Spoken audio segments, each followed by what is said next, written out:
50 yılı aşkın süredir sönmeyen bir ateş. Siyah araçların, hatta siyah tamponların bile yasaklandığı sokaklar, Hazar kıyısında milyarlarca dolara inşa edilen ama içinde kimsenin yaşamadığı hayalet oteller. Dijital bir demir perdenin ardında sadece beyaz mermerin parladığı sırlarla örülü bir krallık. Hazır mısınız? Bugün zamanın durduğu ve kuralların devlet başkanının en sevdiği renge göre yazıldığı topraklara, Türkmenistan'ın kalbine giriyoruz. Merhaba Coğrafya Durağı kanalı takipçileri.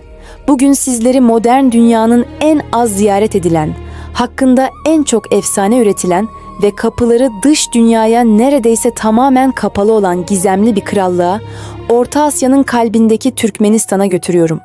Bir an için hayal edin. Bir sabah uyanıyorsunuz ve şehrinizdeki tüm siyah arabaların bir gecede toplandığını, sadece beyaz araçlara izin verildiğini görüyorsunuz. Hatta öyle ki arabanızdaki siyah bir radyatör ızgarası veya tampon bile polisle başınızın belaya girmesine neden olabilir. Türkmenistan sadece bir ülke değil, kumla mermerin, kadim geleneklerle fütüristik yasakların iç içe geçtiği yaşayan bir bilmece. Bu tarz derinlemesine araştırmaların devamı için kanalımıza abone olmanız, bu yolculukta bize en büyük desteği sağlayacaktır. Hazırsanız Karakum'un yakıcı sıcaklığından Aşkabat'ın serin mermer caddelerine doğru uzun bir yolculuğa çıkıyoruz. Türkmenistan'ı anlamak için önce onun coğrafyasına, yani karakterini şekillendiren o devasa boşluğa bakmak gerekir. Ülke topraklarının yaklaşık %80'ini dünyanın en sert çöllerinden biri olan Karakum kaplar.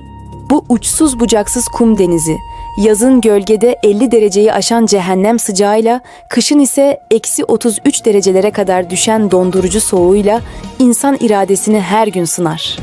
Batıda Hazar Denizi'nin kıyısında tuz yönünden zengin olan ve Karaboğaz Gölü adı verilen muazzam bir doğa harikası uzanır. Güneyde ise İran sınırını çizen 3139 metre yüksekliğindeki Ayri Baba zirvesiyle Kopet Dağları yükselir. Ancak bu zorlu coğrafya altında yatan devasa bir hazineyi gizler. Türkmenistan dünyanın en büyük 4. doğalgaz rezervine ev sahipliği yapıyor. Bu yeraltı zenginliği ülkeye 10 yıllar boyunca vatandaşlarına elektriği, doğalgazı, suyu ve hatta tuzu tamamen ücretsiz sağlama lüksünü verdi. Ta ki 2019 yılına kadar. Herkesin cehennem kapısı olarak bildiği Derveze gaz krateri aslında insan eliyle yapılmış bir mühendislik kazasının sonucudur. 1971 yılında Sovyet jeologlar burada zengin bir gaz yatağı bulduklarını düşünerek sondaj yaparken zemin çöktü ve devasa bir çukur oluştu. Zehirli metan gazının yayılmasını engellemek için ateşe verilen kraterin birkaç gün içinde söneceği sanılıyordu. Fakat o ateş 50 yılı aşkın süredir yanmaya devam ediyor. 70 metre genişliğindeki bu ateş çukuru gece vakti çölün ortasında bir jet motoru gürültüsüyle kükrerken buraya inen tek insan olan Kanadalı kaşif George Kourounis, tabanda geçirdiği 17 dakikayı başka bir gezegene iniş yapmak olarak tanımlamıştır. Kourounis, özel bir ısı kalkanı ve solunum cihazı kullanarak indiği kraterin dibinde aşırı sıcakta bile yaşayabilen benzersiz mikroorganizmalar keşfetti. Bu da NASA'nın başka gezegenlerdeki yaşam izlerini araştırma çalışmalarına ışık tuttu. Kumun bu yakıcı sessizliğinden uzaklaşıp başkent Aşkabat'a doğru ilerlediğinizde kendinizi bir anda tamamen beyaz mermerden inşa edilmiş fütüristik bir rüyada bulursunuz. 1948'deki büyük depremde yerle bir olan şehir, bağımsızlık sonrası adeta baştan aşağı yeniden yaratıldı. Aşkabat bugün 4,5 milyon metrekareyi aşan saf beyaz mermer kaplamasıyla Guinness Rekorlar kitabında dünyanın en beyaz mermer yoğunluğuna sahip şehri olarak yer alıyor. Şehrin her yerinde yükselen altın kaplama devasa heykeller ve dünyanın en büyük 8 köşeli yıldızı olan televizyon kulesi gibi yapılar bu ihtişam yarışının birer parçasıdır. Özellikle tarafsızlık anıtı tepesinde sürekli güneşe bakacak şekilde dönen 12 metrelik altın bir heykel taşıyordu. Ancak bu heykel daha sonra şehrin dışına taşınarak sabitlendi. Ancak Türkmenistan'ın mimari gariplikleri Aşkabat ile sınırlı değil. Hazar Denizi kıyısında inşa edilen Avaza bölgesi dünyanın en lüks ama en ıssız tatil merkezlerinden biridir. Milyarlarca dolara inşa edilen devasa oteller, yat kulüpleri ve eğlence merkezleri yılın büyük bölümünde bomboş durur. Geniş plajlarda kimsenin olmaması ve lüks otel lobilerindeki o derin sessizlik buraya hayalet sahil lakabının takılmasına neden olmuştur. Bu ıssızlık aslında ülkenin dış dünyaya ne kadar kapalı olduğunun ve turizm vizelerinin ne kadar zor alındığının somut bir göstergesidir. Bu katı kuralların ardında yatan disiplin, gündelik yaşamın her detayına müdahale eden şaşırtıcı yasaklara dönüşüyor.